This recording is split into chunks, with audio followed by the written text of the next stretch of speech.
This is the Real Ass Podcast. So you were going through some shit. You were getting emotional about shit for Yeah. no reason. And Yeah. you were like, what the fuck's going on with me? There's Yeah. something weird. That's Yeah. interesting. I didn't even know that that would be a sign of anything. Well, I thought it was old concussion. I looked up stuff about concussions, and they said within 5 to 10 years after you get concussions, you can have more long-term effects. And there was some symptoms I had, like sensitivity to light and other issues. So there was... And the way you talk. Yes, the way I talk. But yeah, so I started doing the rehab, and everything was getting better gradually. And they sent me to get an MRI just to see if there's any bleeding from old concussions. And they just found this thing that nothing to do with concussions. My problem with going to doctors. It's like you didn't have any issue with your brain until they found that issue with your brain. You Well, know? no, all these other issues were caused by this. I don't know, dude. Because over the last, they said once they went in, most of the blood vessels were dead at this point, which was good because it wouldn't bleed during the surgery, which would have caused permanent brain damage. Okay. But they said like at least 100 times this thing you bled. go into this MRI, and what do they say? Well, how soon do you get your results? Like from immediately, as soon as I get out, because it was huge. It came up immediately on the MRI. I went into like a This? waiting Were you aware at all? Like you're watching it? Did the doctors come in and go, "Holy fuck!" Like what is that? No, were you I a little was- bit nervous, or you were just kind of like? I whatever? I was in rehab earlier in the day, and I was given like almost a clean bill of health, no symptoms. They said come back in like a month to check up, and I was doing like every week. So I thought I'm in the clear. Let me get this MRI just to make sure, and then I'm good. And I got it. They told me to go sit in this waiting room, and there was another guy in there. They said no, the next room. I had to like leave this. I was like, what the fuck's wrong with that guy? That's the happy waiting room. Yeah. You have to go to the crying room. And then they come in, they're just like, we think you should go to the ER right now. There's this big thing. We don't know what it is. You know, this room with all the pillows on the floor. Yeah. So I went right to the ER, and Go they to the emergency room.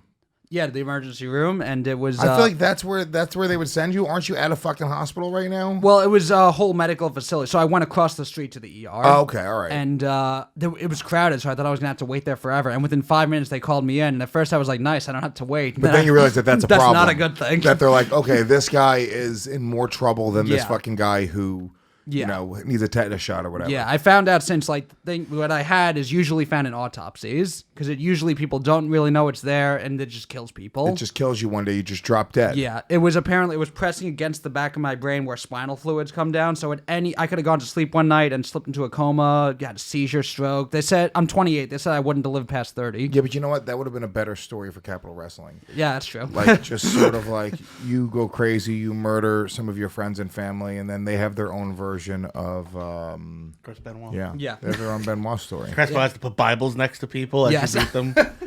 And he somehow hung himself on a weight machine. So you find out about this. They're like, Yeah. this is the fucking problem. Now, how soon from when you were in the emergency room where they're like, we got to cut your head open and take this out of your head? So they put me in a room in the ER, and I'm there for a couple hours. And they came and told me that they would be doing surgery. Probably Monday, ended up being Tuesday, but that was Friday night.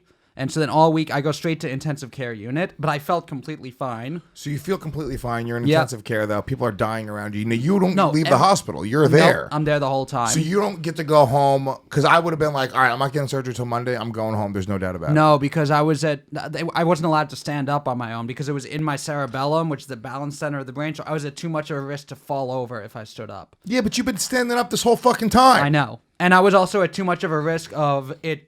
It was already pressing against the back of my brain. If it pressed any more, it could have cut off spinal fluids at any moment. I had a blood pressure thing on my arm that would go off every hour because they needed to make sure I wasn't having like function start to But fail. you were normal yesterday. Yeah. All of this shit is sort of like, do you get what I'm saying? That's the way I felt about it. No, But now you have all these neurologists around you going, no, you can't stand. You have something in your head. pretty much, yeah. And then, so now you're all fucking worried because Yeah. what could they have done? Could they have legally held you there? You I mean, like, I'm going to go. I didn't ask to leave at any Because point. I remember one time I had a recurring sty, and eventually it became a Schlesian cyst. Yeah. And that had to be removed from my eye. I'd actually have my eye cut open for it. And they were like, you need to have somebody come and pick you up from the hospital because you're going to be on, you know, whatever medications to knock you out for the thing. Yeah. And there's a certain amount And of whatever hours. you showed up within your system. Yeah, there we go. There it is. It was a nightmare, dude. Really? This That thing was your eye- that's your this eye, was or- a fucking nightmare. They had to cut me open. Superstar. And I remember them saying, like, oh, you can't go home without anybody. And I was like, well, what are Yeah. you going to do?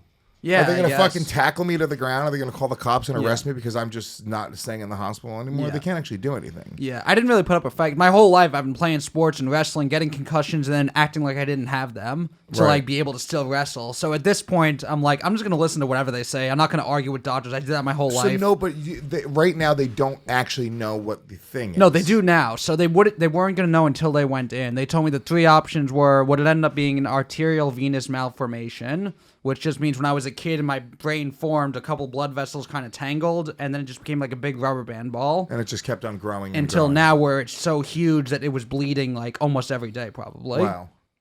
That's what it ended up being. There was also the possibility of it being a benign tumor or a cancerous tumor. If it was a benign tumor, they would just take it out, but there's a chance it could grow back. Right. And if it was a tumor, I'd just have to go straight into radiation and chemo. So this was best case scenario just because once it's out, I'm in the clear. Yeah, that's it. So we know this isn't a growth that's going to come back. So, but Exactly. But at that point, they knew that. They did a test and They knew. didn't know what it was. And there were 2 main surgeons. One of them thought it was a cancerous tumor because she just does brain surgery in general, and that's usually what she sees. And another surgeon came in. He's a pediatric surgeon. This is usually, if it's found, it's Like, found this in man kids. has a child-sized brain. Bring in the pediatric surgeon. If it's found, it's usually found This in is kids. not a normal man-sized Yes. brain. You've got a baby brain. It ended up working out because he's used to dealing with kid brains, so mine was like it's supersized. Like it was No. easier for It's him like, to. this is because This not is as big as easy. an adult brain, but it's Yeah. bigger than a kid's brain. I'll tell you that much. It's like playing on a higher difficulty level, and then Yeah. all of a sudden going to easy. Yeah, and then he yeah. got in, was surprised to find it was the same size as a kid's brain. There we go. So it took long. It was supposed to be a 4 to 5 hour surgery. It took like over 7 hours because they told me after it was stuck in there. It was really difficult to get out, and it was also right near my brainstem. And if they hit my brainstem at any point, I would have been out. That's that. And that's as simple as a mistake that they can make. Yeah. Somebody can just simply make that mistake. Yeah. At what point? So hold on. At what? It was before you went to the surgery though that you knew it wasn't a tumor. No, though. it wasn't until they went in and saw. Oh, so you didn't find out until they actually went in. No. So you're fucking terrified. You're thinking you could. Yeah. How sure of it that you were gonna die? Because I would convince myself that. Really? I'm I was the dead. opposite. I was just they also didn't tell me beforehand. They told me the possibilities. They didn't tell me when the surgeon thought it would be cancerous tumor. They told my parents that. They didn't tell me. And they didn't tell me I was at Oh, risk they of didn't tell dying. you any. But you're a man. They didn't tell me I was at risk of dying. They told me I was at risk of falling over only. I didn't find out a lot of You're this. falling over and never getting back up. No, they just said They only falling- let him yeah. talk to the pediatrician. Yes. Matt, you have what we call fall down, go boom syndrome. They didn't talk. They came in with a stuffed animal and told me. And You have nighty night forever. yes. Disease. So yeah, I didn't find it was possible they would have cut me open and then had to just close me back up if it was a cancerous tumor. They may have taken some of it out so I wouldn't be pressing against anything, but they wouldn't have just taken the whole thing out. They would just be ready. So it's possible. But you didn't know. It's any like of this. Valentine's chocolates. You don't Yeah. know what it is until you get Yeah. in there. You bite They it. did- You eat it. Ugh, toothpaste. They did tell me most likely it's what it ended up being. So I just kind of thought I'm not going to spend my last couple days thinking I'm going to die. I'd rather just have. And friends were visiting like almost like on the every other hour. I was having people there hanging out with me. Yeah. So I was just staying positive the whole Was time. there Chris Crespo in different uniforms and outfits, Yes. pretending to be different people? Like we know it's Crespo. Look at the arm. Yeah. I mean, You can't dress up as someone else when you don't have hands. yeah. No, actually, you can't. You can't go. You need help changing outfits.